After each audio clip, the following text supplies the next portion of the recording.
حضرت سلیمان علیہ السلام اور اعداد۔ حضرت سلیمان علیہ السلام اللہ کے برگزیدہ نبی اور ایک عظیم بادشاہ تھے۔ اللہ نے آپ کو ایسی بادشاہت دی تھی کہ انسان، جنات، ہوائیں اور پرندے سب آپ کے حکم کے تابع تھے۔ آپ کی فوج میں پرندے بھی شامل تھے اور آپ باقاعدگی سے اپنی فوج کا جائزہ لیا کرتے تھے۔ اعداد کی غیر حاضری۔ ایک دن حضرت سلمان اپنی فوج کا معائنہ کر رہے تھے۔ آپ نے فرمایا، مجھے اعداد ایک چھوٹا سا پرندہ نظر نہیں آتا۔ اگر وہ بغیر کسی معقول وجہ کے غیر حاضر ہوا تو میں ضرور اسے سزا دوں گا۔ کچھ دیر بعد اعداد اڑتا ہوا واپس آیا۔ اعداد کی خبر۔ اعداد نے عرض کیا، میں ایسی خبر لایا ہوں جو آپ کے علم میں نہیں تھی۔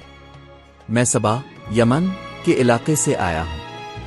وہاں ایک رانی بلقیس ہے جو بڑے شان و شوکت کے تخت پر بیٹھی ہے۔ اس کے پاس ہر چیز ہے، لیکن افسوس کہ وہ اور اس کی قوم سورج کی پوجا کرتے ہیں۔ شیطان نے انہیں حق سے دور کر رکھا ہے۔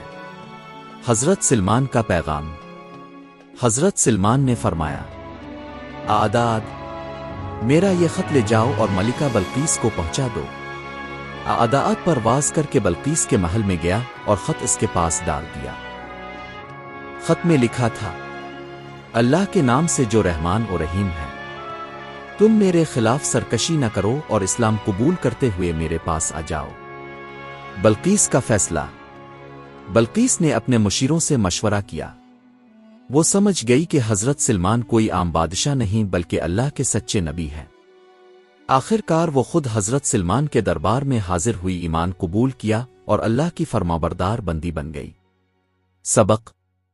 کبھی کبھی ایک چھوٹی مخلوق بھی بہت بڑی خبر خدمت کا ذریعہ بن جاتی ہے۔ اللہ اپنی قدرت سے حق کو ظاہر کرتا ہے، چاہے ایک پرندے کے ذریعے ہی کیوں نہ ہو۔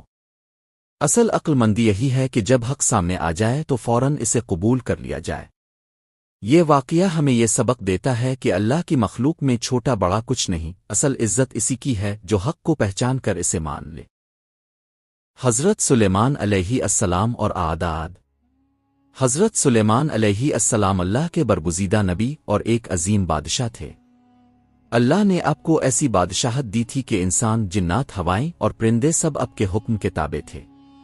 آپ کی فوج میں پرندے بھی شامل تھے اور آپ باقاعدگی سے اپنی فوج کا جائزہ لیا کرتے تھے۔ اعداد کی غیر حاضری۔ ایک دن حضرت سلمان اپنی فوج کا معائنہ کر رہے تھے۔ آپ نے فرمایا، مجھے اعداد ایک چھوٹا سا پرندہ نظر نہیں آتا۔ اگر وہ بغیر کسی معقول وجہ کے غیر حاضر ہوا تو میں ضرور اسے سزا دوں گا۔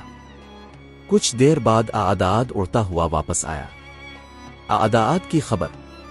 اعداد نے عرض کیا، میں ایسی خبر لایا ہوں جو آپ کے علم میں نہیں تھی۔ میں سبا، یمن کے علاقے سے آیا ہوں۔ وہاں ایک رانی بلقیس ہے جو بڑے شان و شوکت کے تخت پر بیٹھی ہے۔ اس کے پاس ہر چیز ہے، لیکن افسوس کہ وہ اور اس کی قوم سورج کی پوجا کرتے ہیں۔ شیطان نے انہیں حق سے دور کر رکھا ہے۔ حضرت سلمان کا پیغام۔ حضرت سلمان نے فرمایا، اعداد، میرا یہ خط لے جاؤ اور ملکہ بلقیس کو پہنچا دو۔ اعداد پرواز کر کے بلقیس کے محل میں گیا اور خط اس کے پاس ڈال دیا۔ خط میں لکھا تھا، اللہ کے نام سے جو رحمان و رحیم ہے، تم میرے خلاف سرکشی نہ کرو اور اسلام قبول کرتے ہوئے میرے پاس آ جاؤ۔ بلقیس کا فیصلہ۔ بلقیس نے اپنے مشیروں سے مشورہ کیا۔ وہ سمجھ گئی کہ حضرت سلمان کوئی عام بادشاہ نہیں بلکہ اللہ کے سچے نبی ہیں۔ آخر کار وہ خود حضرت سلمان کے دربار میں حاضر ہوئی، ایمان قبول کیا اور اللہ کی فرمانبردار بندی بن گئی۔ سبق۔ کبھی کبھی ایک چھوٹی مخلوق بھی بہت بڑی خبر خدمت کا ذریعہ بن جاتی ہے۔ اللہ اپنی قدرت سے حق کو ظاہر کرتا ہے، چاہے ایک پرندے کے ذریعے ہی کیوں نہ ہو۔ اصل عقل مندی یہی ہے کہ جب حق سامنے آ جائے تو فوراً اسے قبول کر لیا جائے۔ یہ واقعہ ہمیں یہ سبق دیتا ہے کہ اللہ کی مخلوق میں چھوٹا بڑا کچھ نہیں، اصل عزت اسی کی ہے جو حق کو پہچان کر اسے مان لے۔